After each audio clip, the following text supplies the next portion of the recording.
What will they be when they grow up? Where will they go to school? Will they go to college? Instead, scientists say we should ask, what is my child learning at birth? Yeah. Breakthrough research conducted right here in Washington shows infants are born learning from day 1 to age 5. More than 80% of a baby's brain development takes place. Internationally renowned researchers like Seattle's own Dr. John Gottman stress now is the time to rethink how we parent. You know, a lot of parents believe if you pick up a child often when they're distressed, that they'll spoil the child. Just the opposite is true. We'll have more from Dr. Gottman coming up later in the show. He and other experts, our governor, billionaire Bill Gates, even Boeing executives believe early learning is one of the smartest investments we can make for the future. Focus on babies now and reduce crime, homelessness, and build a better workforce later. So what can parents, grandparents, and child caregivers do? We'll start with the science and the University of Washington, where two of the world's leading scientists in this field are at work. Robert Mack takes us inside their lab to see how much an infant really understands. It's an age-old question. From the moment of birth, what's your baby thinking? How much does your child really understand? They're not just wailing away. There's something going on that's important to their development right from the very beginning.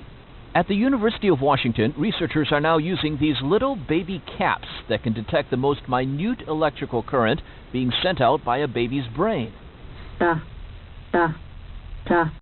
This is Isabella. Today, she's listening to a very unusual audio tape. Da, da.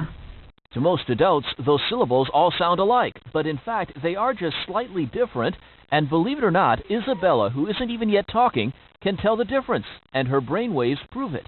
And their brains are set automatically to capture this information in ways that are completely surprising. Speech professor Patricia Kuhl and her husband, psychology professor Andy Meltzoff, are two of the world's top scientists in the growing field of early learning. Their research has shown up in every major magazine. Their book, The Scientist in the Crib, is now published in French, German, Chinese, more than 10 languages. Several years ago, they started the Institute for Learning and Brain Sciences, bringing together 50 scientists at the UW, studying both the brain and behavior, and discovering that babies understand far more than parents or scientists ever thought possible. Babies learn more in the first 3 years of life than we ever will again. What we know is that all kids learn by copying us.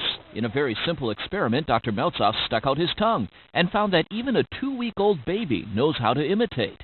It shows that they're born learning, really. Babies are born learning. Perhaps more remarkable is what Meltzoff discovered with slightly older babies. If you show them how to play with a toy, even if you don't let them imitate immediately, babies will save it in their brain and they'll imitate when you give them the toy up to 4 months later, demonstrating that babies have incredible memory. Oftentimes the parents would say, oh, I know I've seen that toy before, but I can't remember what to do with it, and the baby would do the right thing. That's what's different about the brain of a baby. Meanwhile, Dr. Kuhl has spent years focusing on language. What struck her is that all mothers have a special way of talking to a baby. Yeah. Say, oh, hi. I mean, she's doing things with her voice, you know, some kind of gymnastics with the throat. Kuhl calls it motherese or parentese because dads do it naturally too. Why do we talk that way? Are babies getting anything out of it?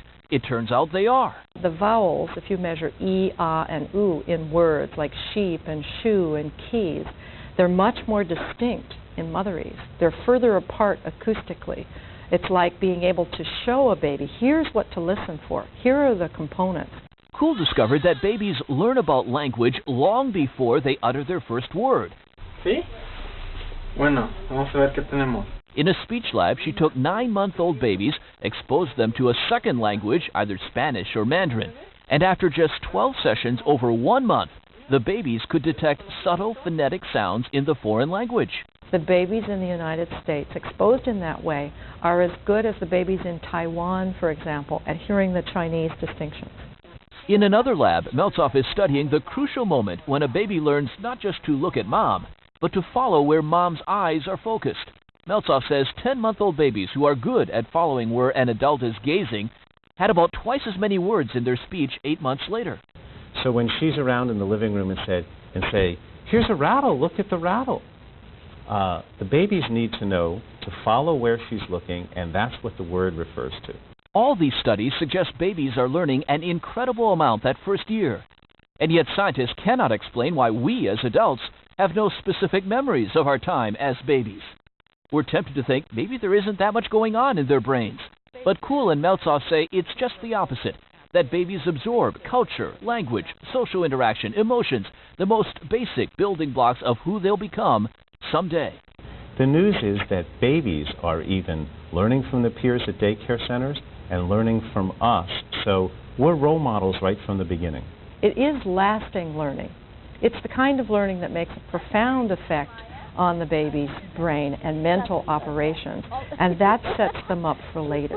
There you go. All right. Yeah. Since we now know babies can learn so much so early, what should parents and caregivers do? Many answers come from the study of relationships. Here's Carolyn Douglas with the latest findings from another leading expert in this field. Dennis and Jean, while living in Seattle, Dr. John Gottman became known worldwide as the Love Lab expert for his research on marriage. He says he can predict divorce with an astonishing accuracy of 91%. That skill has also made him an expert on parenting. We'll have to have the base for the tower. Yeah. Okay. What does it take to raise a happy child? Are we going to put the man on top of it? For some 23 years, Dr. John Gottman has been trying to determine that at his Seattle Institute. His breakthrough research on marriage and relationships boils down to this. The relationship between parents is the fundamental foundation. And the greatest gift that you can give your baby or your child is a loving relationship between the two of you. According to Dr. Gottman, 2/3 of parents experience a big drop in happiness during the first 3 years of their baby's life. So he studied why the other third did not. And he found it all came down to some basic communication skills, not just with your partner, but your baby. We were surprised that parents didn't instinctively know how to read babies, and they're really interested in learning. Bum, bum, bum, bum, bum, bum. Dr. Gottman often uses research video from his lab to teach parents a skill called emotion coaching. The key is to watch, listen, and respond to your baby's cues. See how this little guy is relaxed and looks steadily at his parents? That means he likes what's happening, and he's saying, keep going. But when a baby rejects a toy or looks away, it signals, time out, I've had enough.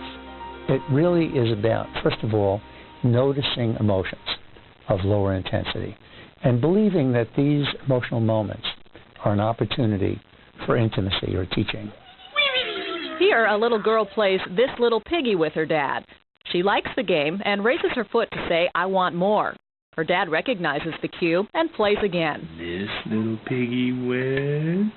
Dr. Gottman says when babies feel you understand them, they feel more confident and secure, making it much easier for them to learn and mature. He calls it raising an emotionally intelligent child.